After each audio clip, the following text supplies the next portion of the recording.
de desembre, com sempre, s'ha posat nerviós el govern i els subsecretaris erectes s'han armat de llapis i paper i les secretàries atentes han tacat les cames pel dret perquè sempre oloren les tempestes quan la fúria brama pels departaments. Han tret un decret a l'aire que ningú l'entén ni de bon tros i és que han prohibit cantar polifonies en qualsevol lloc i ocasió. Què ha dit eixa paraulota de polifonies que ningú no ha entenit de bon tros? El govern que perd l'Oremus i s'ha posat massa nerviós. Mireu-los, que bèsties que són.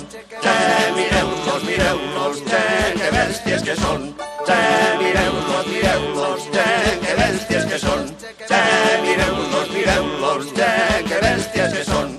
Manolo canta per baix, Enric farà la veu alta, Vicent fa la veu del mig, Jordi repica la contra i Miquel fa garambaines. I això són polifonies que el govern ha prohibit.